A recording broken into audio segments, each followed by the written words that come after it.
And it's just like, not, you're not like, what are you gonna do? You know, there's two tables. There's only two tables active at a fucking 25 table restaurant. If you don't want to serve me, dude, because I don't have a mask on, I'll walk away. That's fine. If that's what you want to do, man, I'll walk away. Because I don't want you putting your fucking cum in my fish fillet, you know? But if that's not the case, dude, then what are we doing?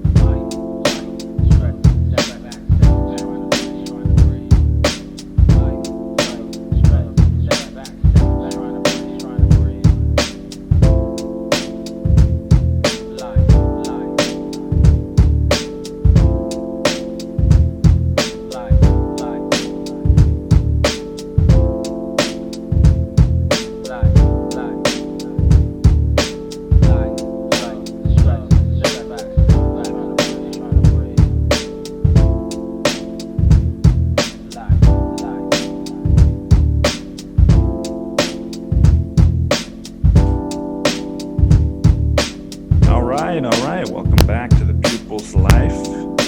It's been a minute, man. It's always been a minute here. It's always a fucking minute on the Pupil's Life. You gotta wait a minute if you want to win it. What's up, man? What's going on? It's September 16, 17, 18. I don't know, man. I've been back in Austin for about a week now. And yeah, man, I'm doing well. How are you doing, man? How are you doing, man? How are you doing? Are you consuming crazy news articles and videos? And is your Instagram also just feeding you fear all the time now? And if so, how are you dealing with it? You know, are you losing your fucking mind? Or are you like my brother and you're just kind of like, yeah, I mean, that's happening, but like, you know? um yeah, man, what's going on? It's been 2 years now almost since the world changed. And what am I doing, man? What's my life been like? um I forget, man, that if I close my eyes, this is just way easier. And yeah, man. So I might do that. Um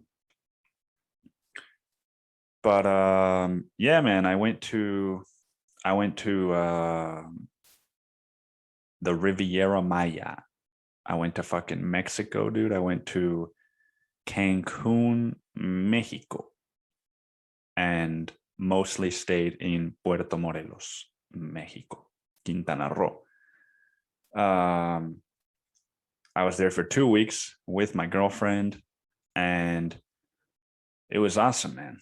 It was one of the better trips I've taken in recent times. Um, and it was that for several different reasons, you know, and I'm gonna get into it. But yeah, it was, I mean, it's hard to talk about the trip without talking about how the trip came to be. But it's hard to talk about how the trip came to be without, you know, doing a whole podcast about that, because it was quite the spectacle. But yeah, it was basically, dude. It was. I'm gonna sum it up, dude. Dude, I could do a whole podcast about how the trip even was able to happen. I could do a whole podcast about that, but I'm going to sum it up, dude, in one sentence. And it's basically that one of us, you know, I'll let you be the guesser of who it was. One of us, you know, me or my girlfriend, basically had the government Like the level of government overreach that is happening right now, happening with one of our families. And so it was, yeah, man, it was an ordeal, and it was ultimately for the best. But yeah, so it was like fucking for a while I didn't even know if the trip was going to happen, and then it finally did, man. And and man, it was awesome. It was just like everything I hoped it would be and more. um but dude, yeah, so it started off, it started off with something that, if it had happened to me 2 years ago, could have potentially ruined the full first day of us being there. But thank God I've been doing my work, man, and so I was able to not let that happen. But basically, man, I see this Instagram post before the flight. I see this Instagram post that says, it's like a meme almost, and it's a picture of an open bag of pretzels on the fucking table that folds out of the seat in front of you on an airplane, right? And the memes tag or whatever, it says, it said like fucking, I forget if it was the caption or the meme itself, but one of the two said, um, funny that this airline doesn't require masks anymore as long as you have an open bag of pretzels in front of you. And so I thought, fucking, that's clever, dude. That's clever. And I don't want to wear my mask ever again. And I try not to. And so I get on the airplane, man. And well, first of all, we get to Houston. We left from Houston. So we drive all the way to Houston, go to the airport, and we walk into the airport, and everyone's wearing their mask except 3 Black people. And so I said, you know what, dude, fuck it. I'm not going to wear my mask either. So 1 second.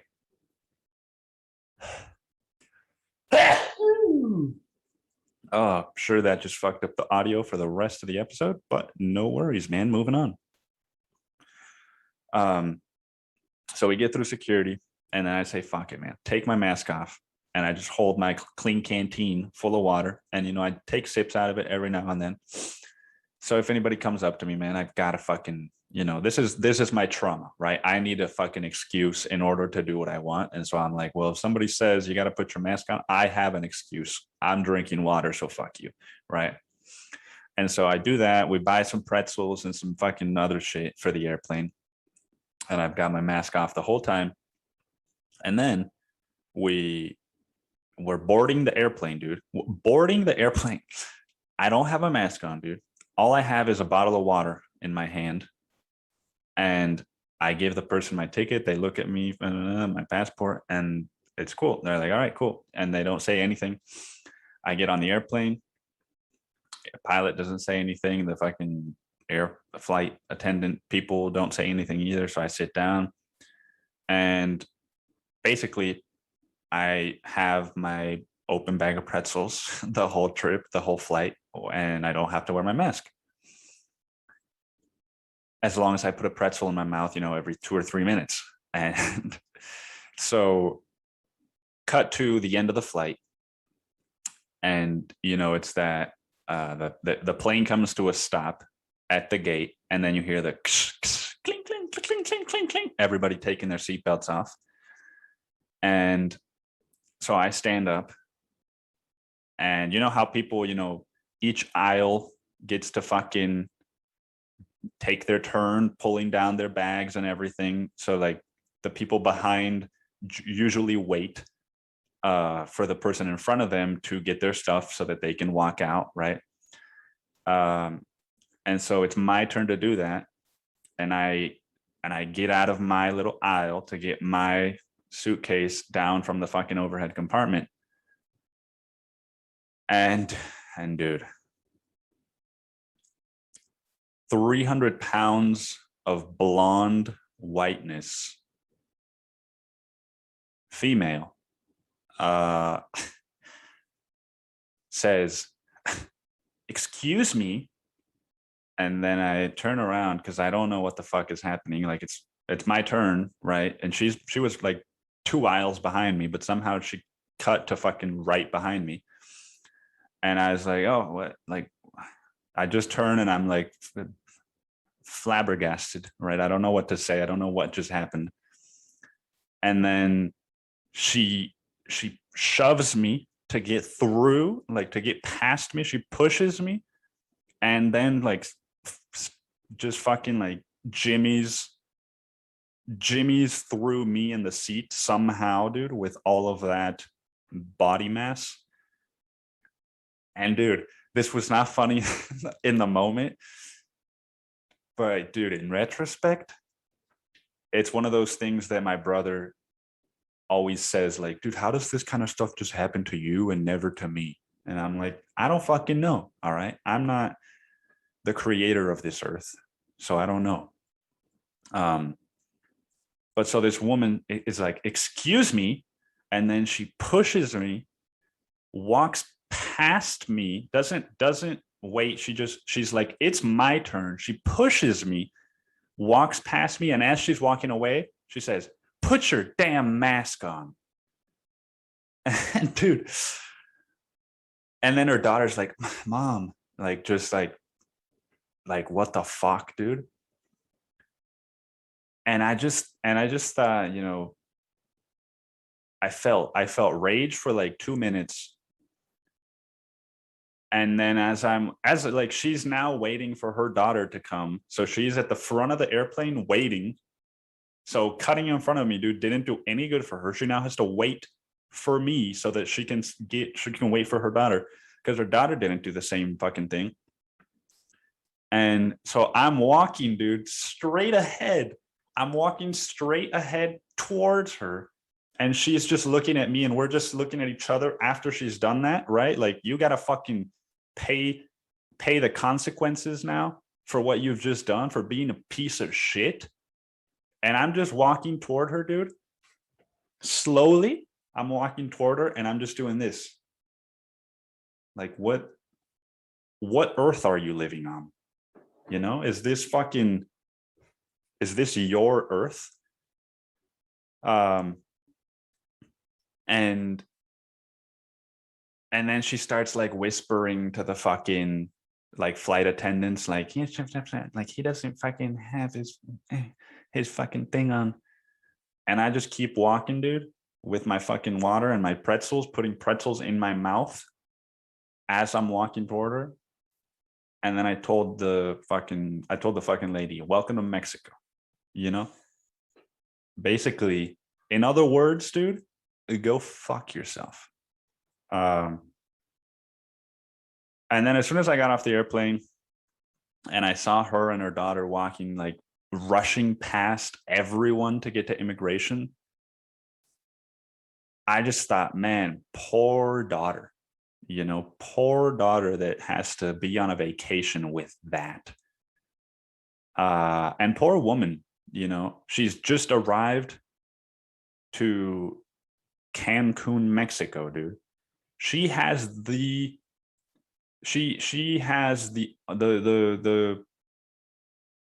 fucking status in life. You know, she is lucky, and maybe she's worked hard to earn this vacation, dude. And she's treating herself to a vacation. And this is how she is coming into it. It's just fucking like, just steamrolling, dude. You know, which is basically a fucking metaphor for, you know, the tourism industry in Cancun. Because it's just, you know, there's so many things and so many places that only tourists can go to now, right? No fucking peasant that works at like your resort making $3 a day is gonna fucking be able to afford going to, you know, the fucking Moon Palace Resort to listen to Pavarotti, you know, fucking sing opera for $900, dude, or whatever the fuck. But but yeah, so that was the fucking start of the trip. And then from there it was pretty tame in comparison. You know, I still had some more fucking just moments, dude. That's the only thing I can call them, is moments.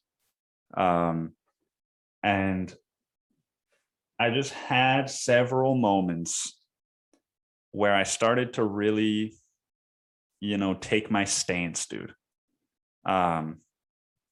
Take my stance in life of like, what kind of person do I want to be? You know, do I want to be somebody that lives in fear and acts in fear? Or do I want to be somebody that acts out of courage and bravery and dignity, dude? And common sense too, because that's the biggest one, dude. It's just common fucking sense. And it was weird, man. You know, it was weird how it happened enough times that I started to notice, you know, what the fuck, dude? What's going on? Is it the country? Is it me? Or is it some fucking message from the universe? Right? Because there were 4 moments, dude. 4 more moments that I can remember. And I'll try to be quick with them, because I don't want to spend the whole time just talking about the fucking difficult moments of the trip. But the first moment, man, my girlfriend and I are going through one of those little markets. It's a really small market in the town square for Puerto Morelos, and they sell, you know, little bags, dresses, bathing suits, knickknacks, tchotchkes, whatever.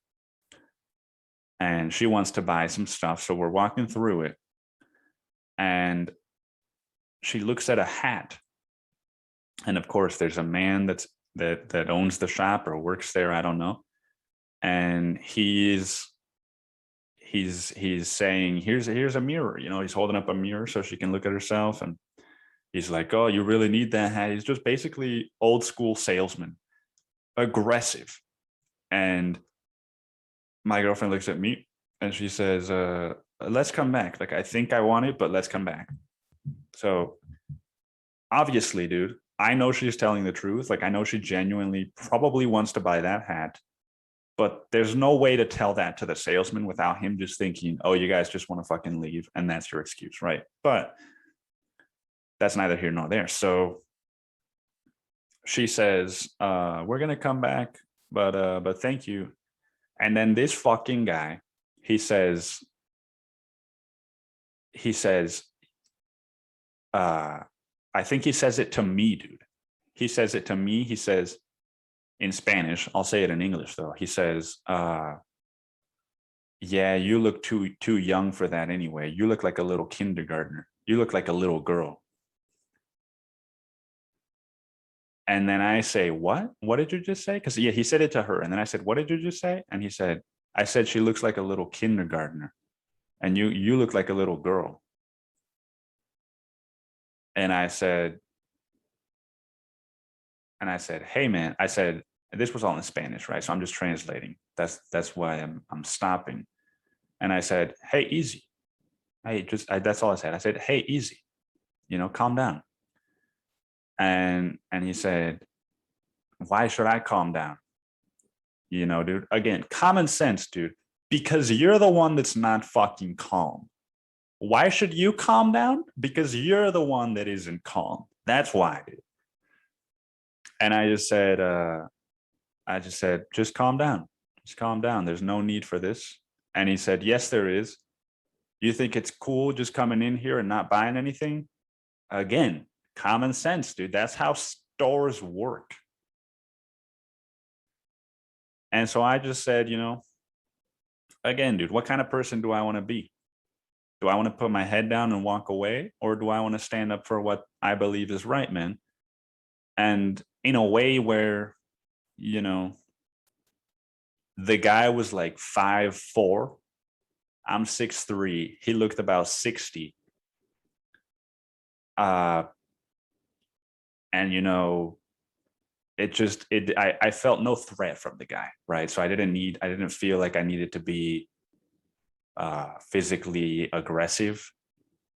But you know, I looked at the guy and I said, hey man, just because you hate yourself doesn't mean you have to put that on other people. You know, just because you hate your life doesn't mean you have to go around spreading hate on other people. And then I walked away, dude. And that guy was like, I don't hate. And I just walked away. He's like, I don't fucking hate my life. And then he just stewed in his own pot of I'm calm. Right. So that's moment number one, dude. Moment number two, I go to a restaurant for breakfast. And, you know, I get to the entrance and there's a fucking little puppet, dude. There's a little puppet, dude. There's just a little fucking puppet. And he's the host, but he's also the waiter, the server. We get there, dude. He's got his little stand. He's standing behind, and before I can talk to the guys, another man walks in front of us, and he taps the guy on the shoulder. He just taps the guy on the shoulder, and he's like, "Where's the bathrooms?" No mask, and the fucking puppet. He's just like, it just points to where the restrooms are, right? And then, dude, so the no mask guy walks up. Where's the restroom? That's over the restroom, puppet. The restroom's over there. No mask walks into the restroom, and then doesn't get to the restroom yet. I fucking, as the no mask guy is walking to the restroom, I'm trying to walk into the restaurant, and the fucking same puppet, he looks at me and he says, sir, mask. And I stop, dude. I stop and I make eye contact with the guy. I make eye contact with him and I say, how come he doesn't have to wear a mask? You know what? I genuinely wanted to know what that guy thought was the difference. That guy can walk into the restroom without a mask, but I can't walk into my fucking table without a mask, right? Is it because I'm going to sit at a table and not to the restroom where there's more germs? Like I don't get the logic. And so I just asked him, how come that guy doesn't have to wear a mask? He turns, he sees the man with no mask, and then he says, the least common sense thing in the world, dude. He says, well, it's because he was already sitting at a table. And I said, oh, what? Dude, what does that mean? Like, what is that? He was already a patron of the restaurant. So that means that he now gets to walk around maskless, but I'm about to be a patron, so I don't. I have to fucking wear a mask, dude. And I said, I'm not going to put a mask on, dude. That guy is standing 10 feet away from us without a mask. This makes absolutely no sense. If that guy standing 10 feet away from us isn't wearing a mask, why should I? And I asked him that, genuine. That's what I said. And then it was like I was talking to a robot that hadn't gotten new programming to deal with the scenario. So it was just like, wrong input. It didn't know what to say, dude. I said, that guy's 10 feet away from you without a mask. Why should I put mine on? And he just like looked down and then looked at me, and it was like, he was like, yeah, this doesn't make any fucking sense, but I don't know what to say kind of thing. And then he was just like, you have to put your mask on. And I said, no, I don't. And I fucking walked past the guy and sat down at my table. And then that was that, dude. You know, you're not the fucking boss of me, dude. You don't get to tell me what to do. You're a fucking server. I'm a fucking client. And I'm not putting you down because you're a server. I'm just saying your job is to like treat me like a fucking decent human being, dude. Not to police me, not to fucking tell me what I do or don't have to do with my face, dude. or with my health, go fuck yourself, dude, is basically it. And it's just like, you're not like, what are you gonna do? You know, there's two tables. There's only two tables active at a fucking 25 table restaurant. If you don't want to serve me, dude, because I don't have a mask on, I'll walk away. That's fine. If that's what you want to do, man, I'll walk away. Because I don't want you putting your fucking cum in my fish fillet, you know? But if that's not the case, dude, then what are we doing? You know? Do you just want to treat me like a piece of shit so that I don't tip you, dude? And so that I just am a fucking dick back to you? Like, I don't get the logic, dude, you know? It's like, here's my issue with it, man, is that, you know, people, the argument you would hear from other people is like, well, he's just doing his job. And it's like, no, he's not, dude. That's not his job. My fucking job, dude. Like when I've worked at jobs, because I have, dude, I've worked at jobs where they say people are not allowed in here without a mask. And when somebody without a mask walks in, do you think I look at the person and I say, hey, you got to put a mask on? No, dude, because I can think for my fucking self. I don't just follow blind orders that don't make sense to me. If something makes sense to me and I've thought it through, okay, dude, but then it's my choice. But I'm not just going to just fucking be a fucking dunce. So that's not their job, dude. You know, when I worked at a fucking poke restaurant, my job was to make sure that the poke was fresh and that it fucking tasted good, you know, and serve the right ingredients in the right fucking order. My job is not to tell somebody to fucking wear a mask or not. So go fuck yourself, you piece of fucking shit, dude. I don't understand it. So that was moment number 2. That was moment number 2, man. Moment number 3, I did not cause. Moment number 3, dude, I was not the fucking instigator of. It was my friend Amelia. And I'm proud of her, dude. I'm just saying that so that it doesn't sound like I fucking created all 4 of these moments. We went to a cenote, and we go to a cenote, which is basically like a fucking water hole. And the one we went to had a zip line and a couple different cliff dives. And we get there, there's basically no one there. So we start jumping around, whatever. And then this group of tourists gets there with a Mexican kind of leading them, right? Like a fucking entertainment person that's like, all right, guys, we having a good time, bros. Like just fucking one of those guys that's like on cocaine for like his whole fucking shift. And we come back up to the zip line like one of those times, and he's like letting people through, right? He's holding the zip line now, and he's telling people to go through like he owns the place. And as that's happening, he's like maybe 3 feet away from us. Emilia is telling me and my girlfriend, you know, like, yeah, he was so rude because like he was just telling me like, you need to get out of the way because you're in the way of people. And I was telling him like, hey, this place is for everyone. I'm not in the way. I'm waiting my turn. And the guy hears her saying that to us, and he's like, yeah, you were fucking in the way. You were fucking in the way, lady. And it's just like he's a big guy. You know, he's still, you know, fucking at least a foot shorter than me. So it's this still kind of like, you know, what are you doing? But he eavesdrops, and then he says, yeah, you were in the fucking way, lady. And then he drops the fucking zip line. He stops what he's doing, comes over, and then he says, you can't just be coming in here and standing in the way of everybody. We're trying to have a good time. And then she starts arguing with him too.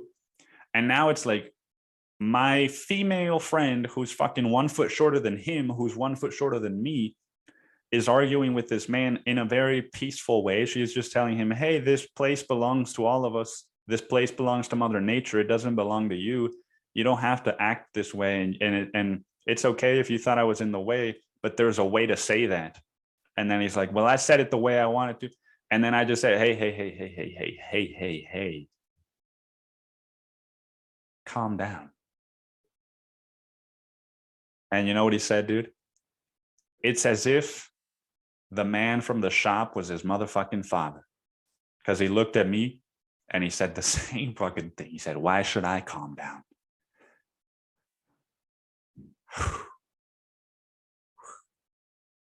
Why should you calm down, dude? You know, I'm not even going to answer that question, man. But I said, what? Because you're talking to a woman and she's speaking to you respectfully, and you don't have to, you don't, I basically, dude, I think what I said after that was like have some awareness of this situation. Have some awareness of this situation right now. Like notice how and who you're talking to that way. How you're talking to and who you're talking to that way. And dude, this was my favorite moment of the trip, dude. He fucking walks up to me, dude. He walks up to me like he wants to fight, and then he looks up at me, dude. He walks up to me, dude, like he wants to fight, and he looks up at me. Dude, the most bitch ass thing in the world. And it was I felt no like, there were so many people there that I just felt no like, I'm not gonna fight you, dude. You know, what are you gonna punch me? You can try to punch me if you'd like, but this is not that interaction for me. And so he just comes up to me, dude. He looks up at me, and I'm just looking down like what? I'm trying to help you. I'm trying to help you, not fucking, you know, be a dick. And then, dude, this is when like he comes up to me, he looks at me, and I look down at him, and then I just said, like, what are you doing? Like why are you so angry? And then he backs away like 2 steps, and then he's just like, and then he just fucking then he just fucking he just walks away. Like, that was all he did, was just, which, you know, in Mexico, dude, and scuba diving internationally, this just means like, okay.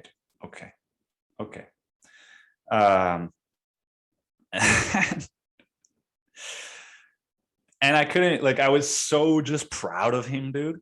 I was so proud of him for doing that I felt no qualms. I felt no anger, you know. It was just like, hey, good for him. You know, good for him for taking a step back, literally taking a breath, and then going about his business. So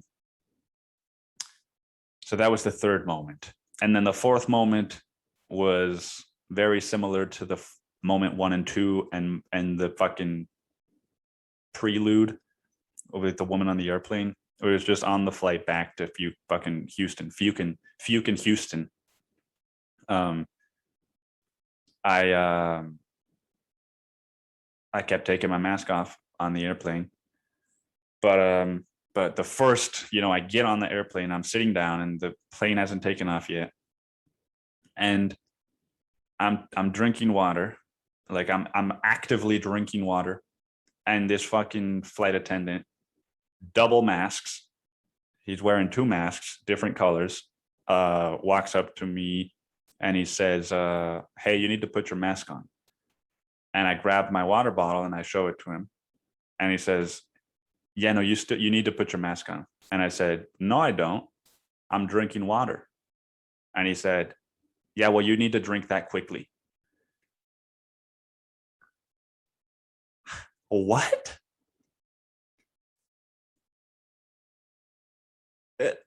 I need to drink that quickly, dude? Maybe you need to go fucking do something else. Maybe you need to go fucking read a little bit more.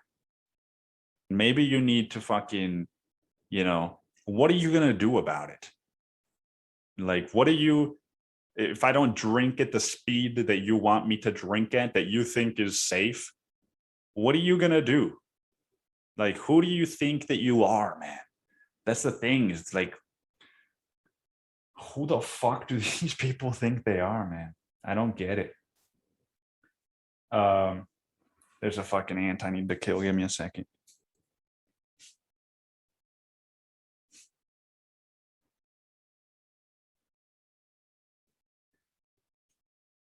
Dude, and of course we lose video because my head fucking touches the cable. There we go. And so yeah, man, I just kept taking it off. And then they kept coming over and being like, you need to put your mask on. And I'm just like, yeah, I do. I don't really know. Are you guys law enforcement? Because you said it's federal law to fucking wear a mask on, but I don't know if you guys are fucking actually law enforcement, and I'm just going to test you guys because I think what you're doing is fucked. So I'm going to make it harder for you to be evil. And then I'm walking through the airport. This is moment 4.5. I'm walking through the airport in Houston. We're already back in Texas. And I see a police officer with no mask, standing just with no mask. And then I keep walking with no mask on. And then there's like this big lady that's probably like fucking TSA or something. It's one of those open hallways we're walking down with a bunch of people. And this lady just looks, hey, sir, do you have your mask? And I just did this. And she, well, you need to put it on. And I just kept walking with no mask on. And she didn't follow me. So nothing happened, And I say this, dude, to show you that if you feel like me, like this is unjust and you don't want to follow orders blindly, you don't always have to, you can at least take that first step of being like, are they actually going to do anything? Because a lot of times they won't. And that whole fucking like, they'll inch their way to a mile thing is so true, man. Because moment 5.0, which was not on the trip, but was fucking 3 nights ago, I'm on the bus, dude. Thursday night, I'm on the bus. And I walk in with my mask, dude, against my own conscience. I'm like, it's late. I'm tired, dude. I walk in. I usually walk in with my mask on, sit down at the fucking mirrors, the rear view mirrors blind spot.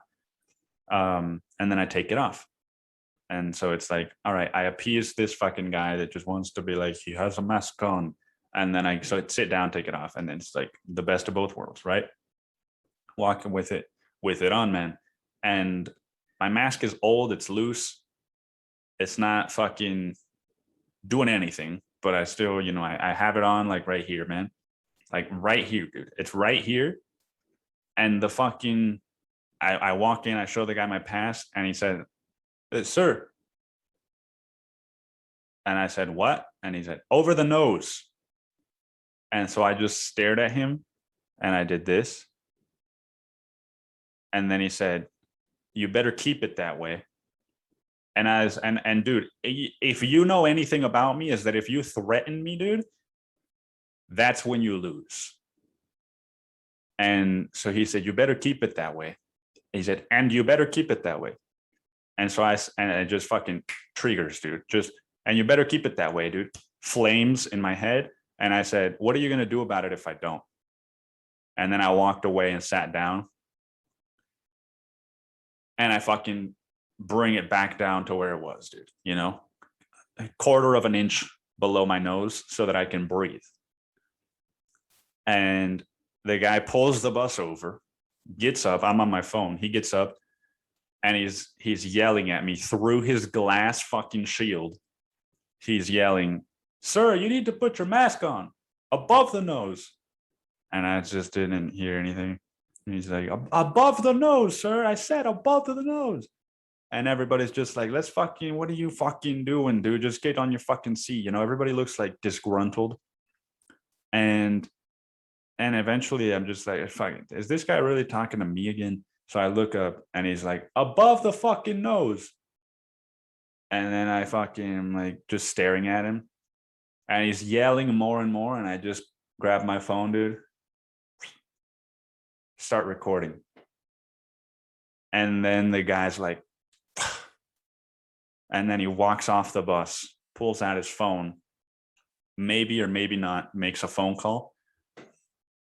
And I just keep my phone recording, and he's out there for maybe 3 minutes, comes back in the bus, puts his phone away, pulls out the bus phone, which is like one of those old school black phones. And he's fucking like looking at me while he's like holding the phone up against his face. And I'm just looking at him like, what do you, I have my mask on, like why is, what are you doing right now? What is going on in your life that this is the hill you want to die on? And eventually he just gets back in his seat and drives the bus. I win, dude. So yeah, man, like, and it's not easy, because in that moment I'm like, all right, dude, he calls the cops right now. That's going to be just like, the way you would say it in Spanish is que hueva, like what a pain. But it being what a pain isn't enough for me to just be like, yes sir,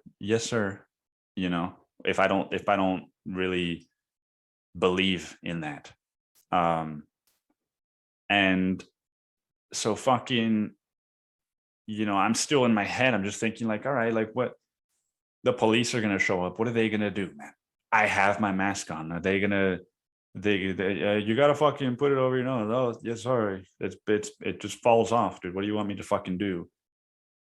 Like, it's not, you gotta live in reality, and reality is that I get to decide what I do with my life and my body and my fucking apparel. We're not in high school where that's not reality, and I don't get to decide what I do because there's people telling me that I don't get to come to school if I don't wear a fucking certain clothing, or if I don't have my facial hair trimmed a certain way, or fucking my haircut or my shoes or fucking anything,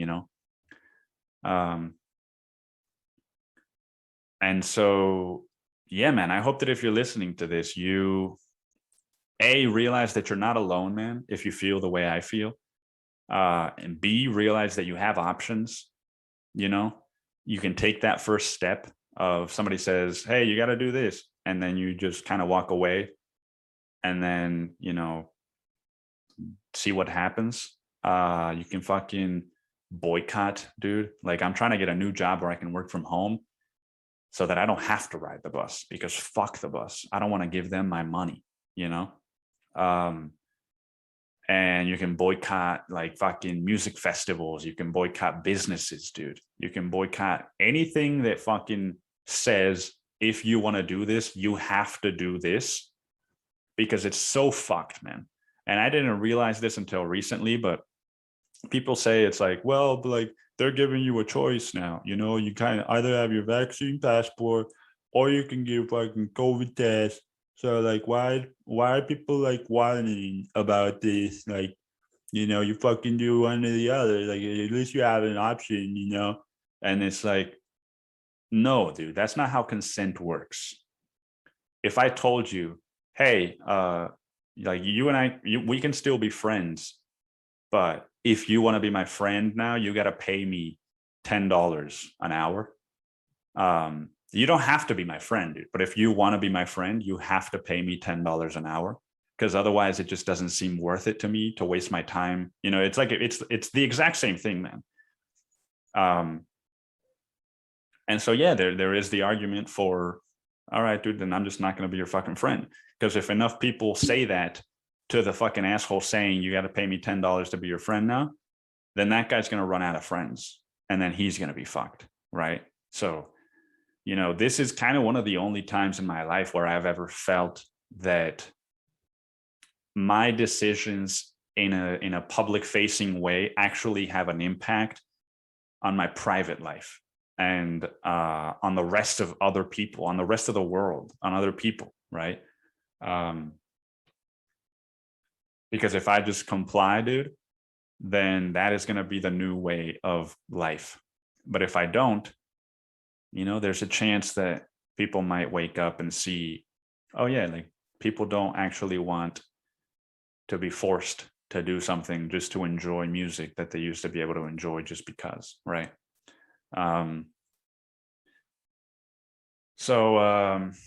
Yeah, man, all of that to say that the trip was great. No,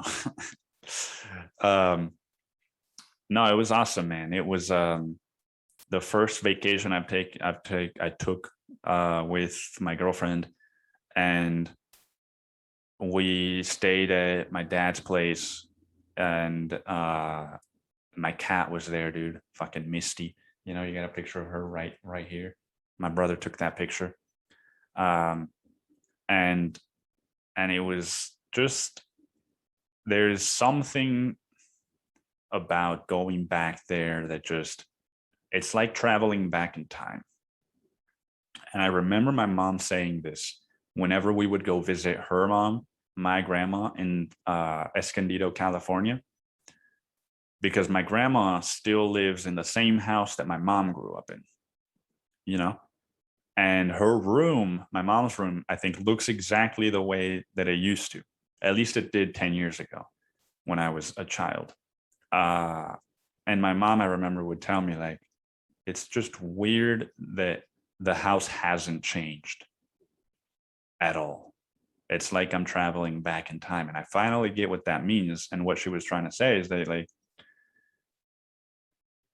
it's almost like doing fucking mushrooms therapeutically, right? Where it just kind of, all of a sudden, you're remembering things that you had forgotten about. You're thinking about moments in time that you don't really think about when you're in your apartment in a different part of the world. And there is just kind of this energy at my dad's place that I don't know, I can't really like describe it, but it's so remote and it's so quiet, and you can hear the ocean waves crashing into the sand. And my room, because my room there was never really like, I never really cared about like decorating it. And so my room still looks exactly the way that it used to, because it was always designed to become an Airbnb. So it looks pretty much the exact same. And to the point where there's still like a chip in the floor from when I dropped a weight and broke the floor. So the first night, man, I cried for like 45 minutes, just hard heaves of sadness, dude, and grief for same stuff. When I went back to see my dad in November last year, it was the same, man. But so it was hard in the beginning, because it's always like just that's the thing they should make, dude, in a time travel movie, is like the emotional impact it would have on somebody to go back in time. I guess they would have to have been alive during that time. But yeah, like if they made a fucking time travel movie about me going back to when I was 5 as a 25, 26-year-old, it would not just be me like, oh, fuck, dude, oh my God, like, let's look at blah, blah, blah. Like, it would not be just like a funny family drama movie. It would be like, I get back, dude, and I'm 5 and I'm on the couch alone watching TV, and there's nobody else in the house.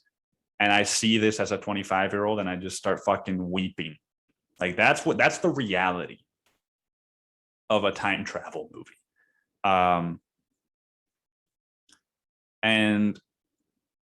And so yeah, dude, this trip started out like a little bit funky for me, just being like back in these spaces, back in this, just the air smells different, the fucking, you know, the light in the room looks different, the curtains are, you know, they're all the same from when I was there. It's just, there's so much that I'm just overloaded with when I get there. And but I'm glad that I cried. I'm glad that I let that all out, dude. And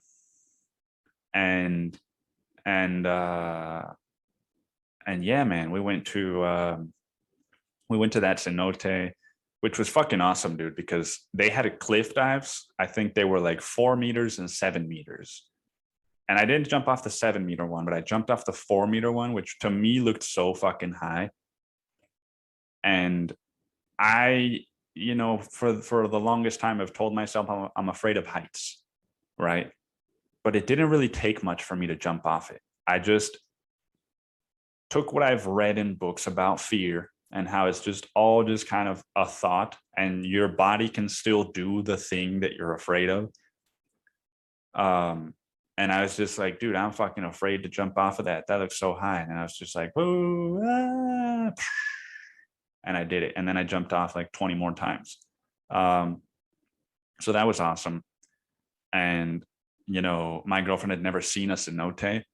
And so it was just fucking like, I just enjoy showing someone who's never seen Mexico like this,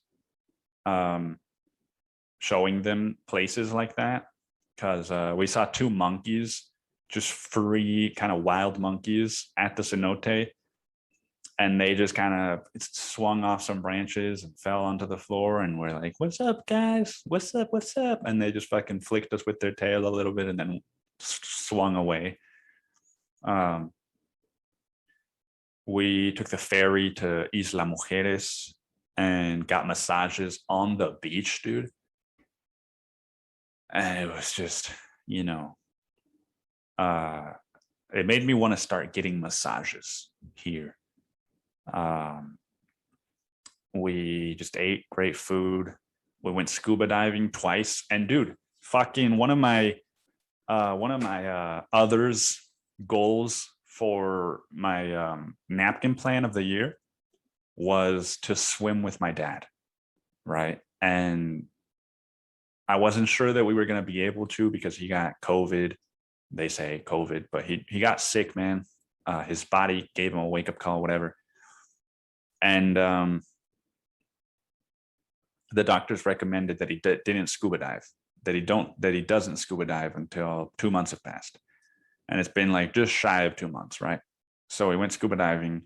He didn't come with us the first time. The second time, he did come with us.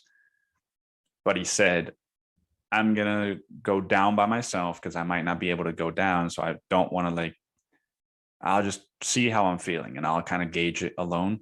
So me and my girlfriend, my stepmom, and my cousin all go down together.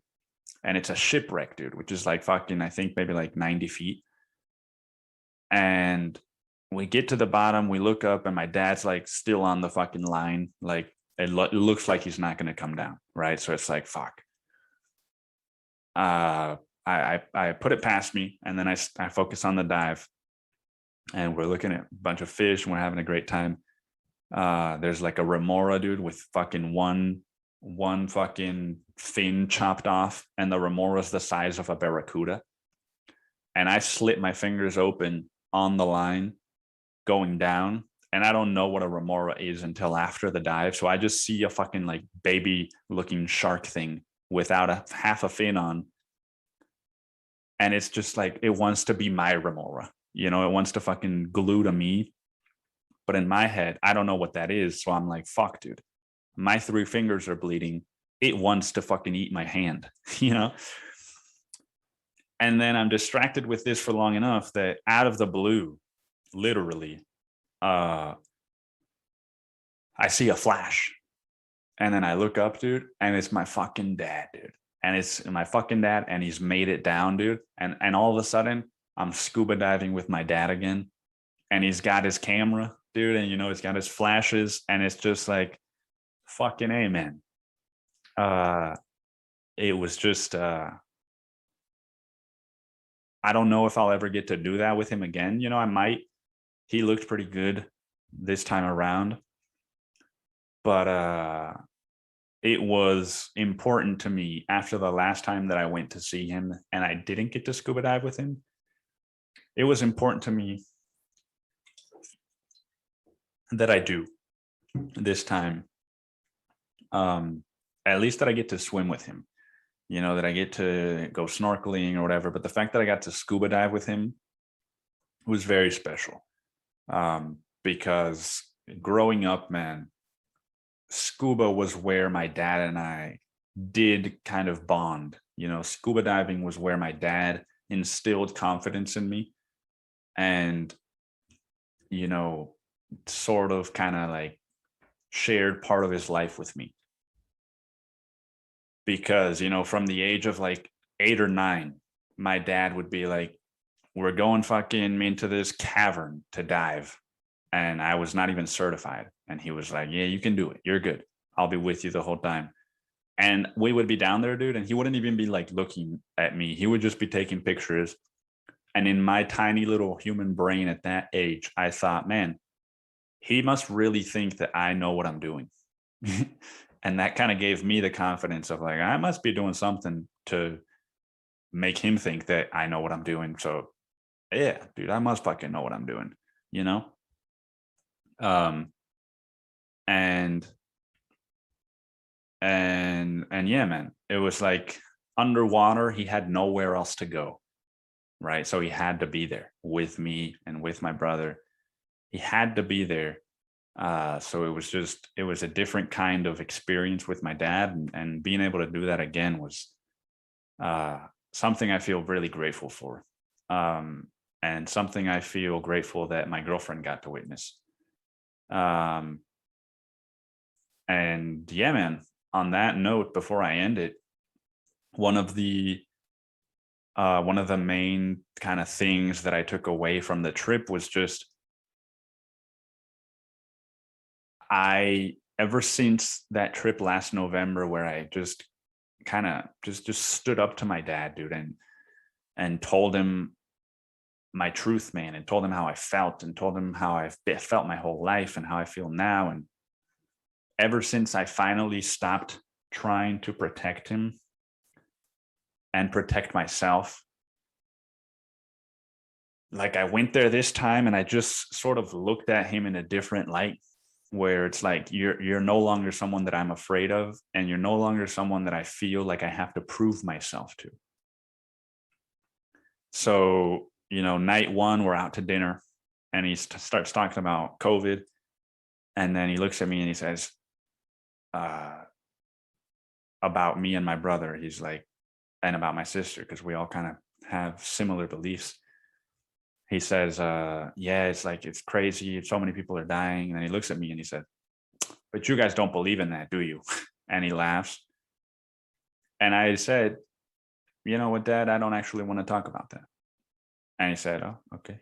And he didn't bring it up again until the end of the trip, and he didn't mention once anything about my mom, anything about my sister. Usually he's like, hell, you're still not talking to your mom or your sister? Like, when are you going to fucking stop being a dick? And it's just like, that's none of your business, man. So thank you for respecting that this time around. And yeah, the last night when we were talking about the stuff that I was just like, I don't really want to talk about these things. We started talking about like what he wants to do now with his life, now that he's older and now that he doesn't really have to do anything if he doesn't want to. And somehow, dude, the conversation turned into like him being like, you don't understand. You think money doesn't mean anything. And whereas in the past, dude, I've felt like, fuck this fucking guy. Like, what if he doesn't fucking know me? It's just like, oh man, this is just him. This is his stuff. Like it didn't phase me anymore. It was like, oh yeah, that's right. I can't really get through to my dad, but it's not because of anything to do with me, right? And so I just like, oh yeah, and then he starts saying that, and then I just kind of start changing the subject. Um, and so yeah, man, I don't know. I just fucking it's it's I don't want to understate the impact that having a conversation with a family member who you have felt abandoned by or hurt by in some way, or whatever, insert whatever emotion you've felt. A lot of times people say, like, how do I heal? How do I do blah, blah, blah? Sometimes, dude, it's just doing the really hard thing, which is confronting, your fear and standing up to the boogeyman. Uh, because yeah, dude, I could enjoy my dad so much more now. I can enjoy my dad so much more now that I don't feel like I have anything to prove. You know, um, when he makes a joke that I feel is sexist, I don't laugh at it because I don't feel like I need to prove to him that, like, oh yeah, like I think you're funny. I'm good enough, right? Tell me I'm good enough. And if he tells me something I don't like to talk about, I can tell him, hey, I don't want to talk about that, because I'm not afraid of him responding a certain way. It's this weird kind of thing where I feel like we both now know, like, yes, you're my dad and I love you, but you're no longer my caretaker. And I can tell it's harder for him to kind of adapt into a newer role, but it's getting there, man. And I told my girlfriend this last night. I said, it's probably never gonna get to the point where my dad and I talk every other day, and we're just like, hey, like, how's this going? How's your writing thing? And like, he actually asks me a bunch of fucking questions, and like I ask him a bunch of questions, and we open up to each other. Like, it's the best it's probably gonna get is us spending 2, 3, 4 weeks a year together and having those, deep-ish conversations every now and then, and laughing and just enjoying this time together before it's over, man. And I feel really grateful that I just don't have this like fear or need to prove anything to him anymore, because I feel like I will be able to enjoy the time I have left with him so much more now, and create memories that won't be tainted by my uh, perception from trauma. Because I can interact with him as an adult now, and even silly shit, dude. Like, we were at a dinner table and he was talking about how fucking cauliflower smells like farts, and he thought that was the funniest thing in the world, and just him thinking that was so funny made me fucking laugh so much. Um,